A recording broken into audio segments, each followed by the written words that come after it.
If someone told me a few years ago that I would go from being completely lost in the gym to now coaching women from all over the world, I probably would have laughed in your face. Was never fit growing up. I hated sports. The only reason why I went to the gym was to be skinny, and I definitely didn't go into it thinking that I'm going to become a coach. So if I could become confident through fitness, so can you. So today I want to share with you guys the story of my fitness journey. At least someone somewhere can take this as a sign to start yours as well. Because believe me, if I can do it, so can you. And I'm just looking at my phone because recently I made an Instagram post of my fitness journey. So I'm just going to go off of this. About you, but I love looking at my old photos. It just brings back so much memories. So let's start from the beginning. I think it all started when I moved at the age of 15 from Hong Kong to Sydney by myself to study high school year 11 and 12. And mind you, growing up, and especially growing up in Asia, my beauty standard was toxic. I thought that to be beautiful, to be attractive, you have to be skinny. And I'm not talking about the healthy kind of skinny. I'm talking about just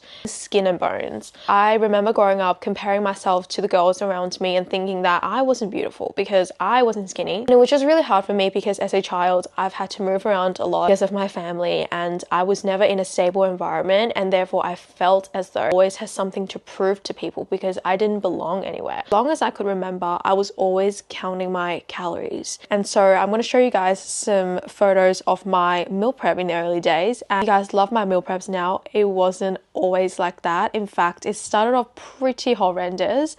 It was some sort of raw vegetables mixed with some really bland and dry protein and hummus to wash it all down, because let's be honest, without the hummus, I probably would have choked given how dry the food was. And have a look at this. I was having a piece of steak and I called it a semi-cheat day. So now we're in uni, probably the first or second year of uni. Moved near the Bay Run, and if you're from Sydney, you know, it's a 7-kilometer walking track along a couple of the inner west suburbs. It was beautiful and I loved it there. Took advantage of the scenic route and I became running obsessed. Every morning to go around the Bay Run, and I would either walk the whole 7 kilometers or run the whole of 7 kilometers, or I will go around it twice or even 3 times just to get my cardio in, because I just wanted to lose weight even though I had nothing to lose. I wasn't even overweight to begin with. And so now we're heading into late uni when I stepped into the gym for the first time. Actually started because the guy I was partnering up in zoology class, he went to the gym and he was a massive gym rat. So naturally, we talked about the gym and I just thought it was fascinating. I thought, that's really cool, let me give it a go.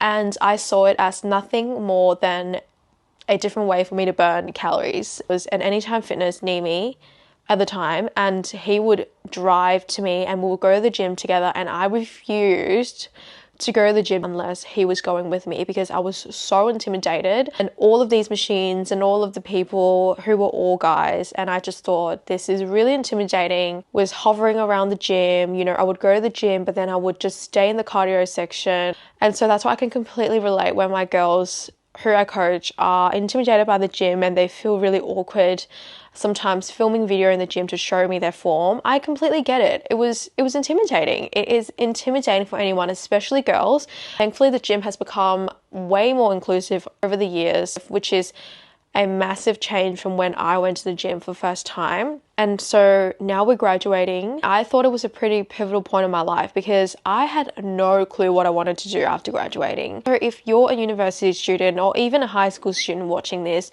know that you're not alone and we all feel this way at that point of our lives. I want you to know that everything is going to turn out okay for you. I was working and the gym started to make sense to me. A pivotal point in my fitness journey was the fact that I just was sick of myself at the time. I was so sick of being insecure.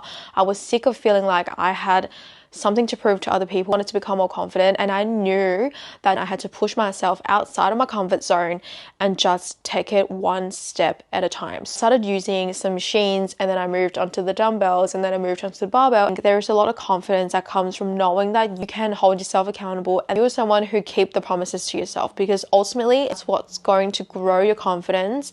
The more you put yourself outside of your comfort zone and force yourself to do things that you know are good for you, even though you don't want to do those things at the time. As I'm looking back, I do think that it didn't have to be such an intimidating journey, which is the reason why I started coaching. Had I known all the things that I know now, it definitely would have gotten me the results that I wanted so much faster. It's really heartwarming to see my progress from being a girl who's completely lost in the gym to now having the knowledge and experience to coach women around the world, it is something that I'm so proud of. And I think it just goes to show the power of consistency and discipline. And if you didn't realize by now, my fitness journey is nothing out of the ordinary. I was an ordinary girl doing ordinary things. And the only reason why I succeeded at my objectives was because I stuck to it, even though I had no clue and even though I didn't see lights at the end of the tunnel. But I believed in myself